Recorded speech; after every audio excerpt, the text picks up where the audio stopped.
Imagine waking up tomorrow in the middle of winter. No shelter, no warm clothes, no way to escape the cold. Outside, it's minus 40 degrees. The air hurts to breathe, your eyelashes freeze together, your fingers start going numb. Most of us wouldn't last a single day.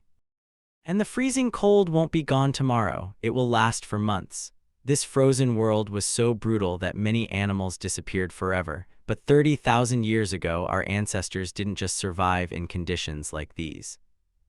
They thrived, they raised children, created incredible art, and spread across some of the coldest places on Earth. Somehow humans turned this frozen wasteland into their home. They conquered the Ice Age, but how? When most people imagine the Ice Age, they picture a few cavemen hiding in a cave around a fire, but that's only part of the story. To survive the Ice Age, our ancestors invented things that sound almost impossible today. Inventions so effective that they helped humans live in some of the coldest places on Earth. Some people built entire houses out of mammoth bones, others made shelters from snow, and that's just the beginning. Let's start with the most obvious problem, keeping your body from freezing. Our ancestors didn't need a genius solution at first. They needed an obvious one: wear the skin of animals that were already surviving the cold. But imagine buying the warmest winter jacket on Earth, then leaving every zipper, cuff, and collar wide open. At that point, the jacket isn't protecting you, it's leaking heat. People were shivering uncontrollably. Fingers and toes turned black from frostbite. Babies often couldn't survive the harsh nights. The problem wasn't the fur, it was the gaps. Every opening let precious body heat escape into the freezing air. To survive, they had to invent something extraordinary. It all started with a piece of technology so small it could fit on your fingertip: the eyed needle. This tiny bone tool, with a carefully drilled hole, first appeared in Siberia about 40,000 years ago. It was invented right when the weather suddenly went from warm to brutally cold in just 100 years. With this little tool, everything changed. Instead of wearing drafty hides, humans could now sew clothes that actually fit their bodies perfectly. They made snug underwear to trap body heat and covered that with thick coats that had fur-lined hoods.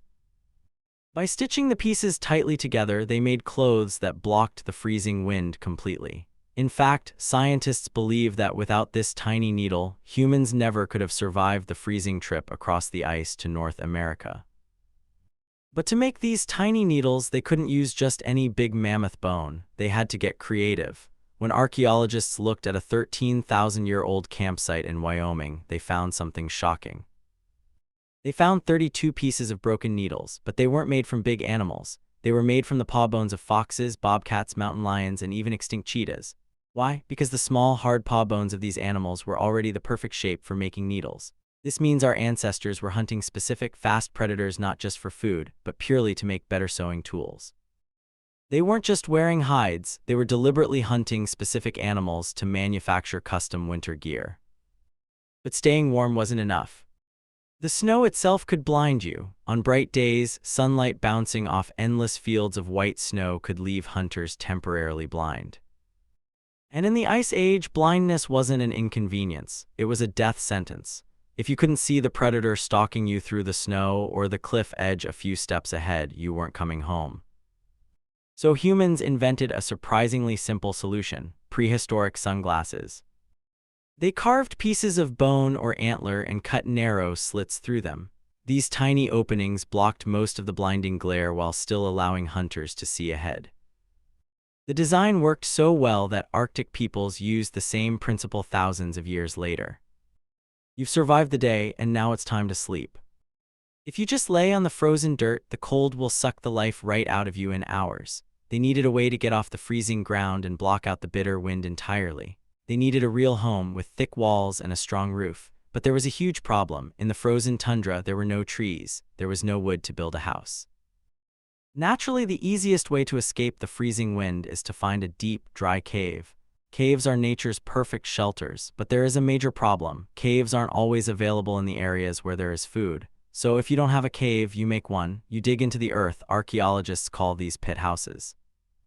The idea was simple but brilliant. First, people dug a large circular pit several feet deep and wide enough for an entire family. Then they planted wooden poles around the edges to create a sturdy frame. Across that frame, they laid branches, animal bones, and thick hides, creating a roof that covered most of the opening. Just a few feet underground, temperatures stay far more stable than the air above. While freezing winds swept across the Ice Age landscape, the surrounding soil acted like a giant layer of insulation, slowing the escape of heat. The design had another advantage. The lower profile protected the house from powerful winds that could steal heat from exposed structures or even tear them apart during winter storms. In a way, these weren't really houses at all. They were underground survival machines. But even pit houses had a weakness. What if the ground is frozen solid? During the Ice Age, the dirt wasn't soft, it was permafrost. The earth was literally frozen solid all year round. Trying to dig a deep hole with tools made of stone or bone was like trying to dig through a solid concrete parking lot. You simply couldn't dig down. So what do? You build massive megahouses entirely out of mammoth bones. In a place called Kostanki 11 in Russia, archaeologists found a giant structure 40 feet across. To build just this one house, our ancestors used almost 3,000 bones from at least 64 different woolly mammoths.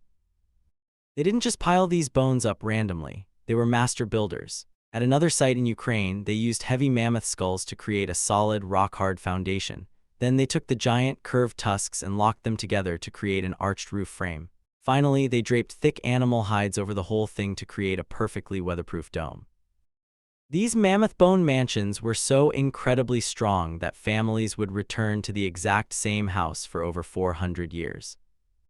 But in the Ice Age, winter doesn't just mean cold, it means darkness. During the peak of winter, the days are incredibly short. The sun barely rises before it disappears again. If you are sheltering deep inside a cave or huddled inside your mammoth bone house, you are trapped in pitch-black darkness for hours, days, or even months. You might think just build a fire, but out on the frozen tundra, wood was incredibly rare. You couldn't just waste it. Plus, a giant bonfire inside a small shelter would quickly choke everyone with thick smoke. So how did they see in the dark? They invented something totally unexpected: Ice Age oil lamps. They actually had different lights for different jobs. If they needed to see a large area quickly, they built special torches out of bundled sticks. These acted like bright floodlights, lighting up everything almost 20 feet in every direction for nearly an hour. But for long, steady light, they used their stone lamps. A lamp filled with bone marrow would burn smoothly for hours and hours without going out. This steady, long-lasting flame was the perfect tool to help them travel deep inside pitch-black caves and paint incredible art on the walls. They were creating portable light and heat from animal fat. Instead of just surviving in the dark, they were essentially turning hunted animals into batteries. But mastering fire to create light was only the beginning.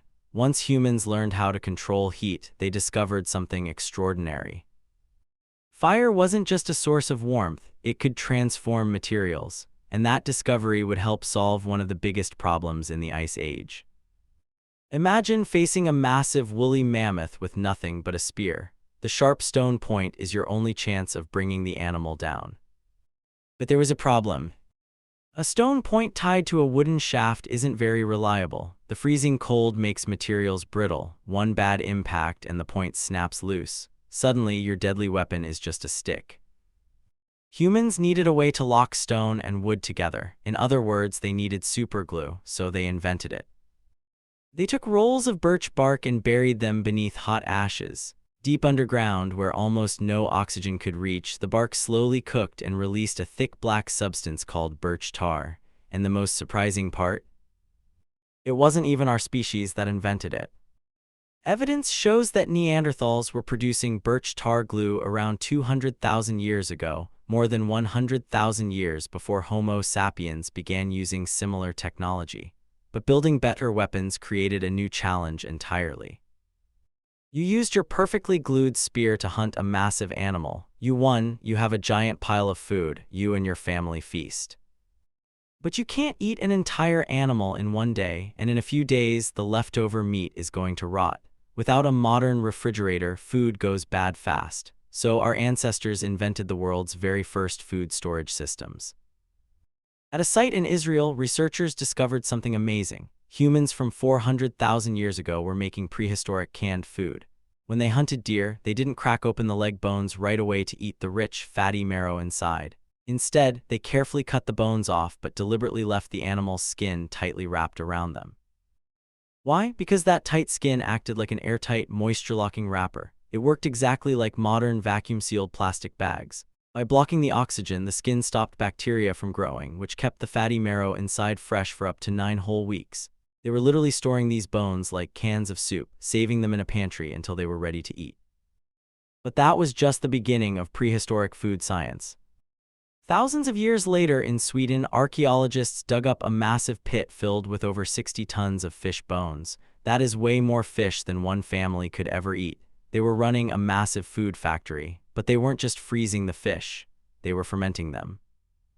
Without using any salt, they used careful temperature control and containers to slowly change the fish, preserving it while actually making it more nutritious. It was essentially a giant 9,200-year-old sauerkraut factory.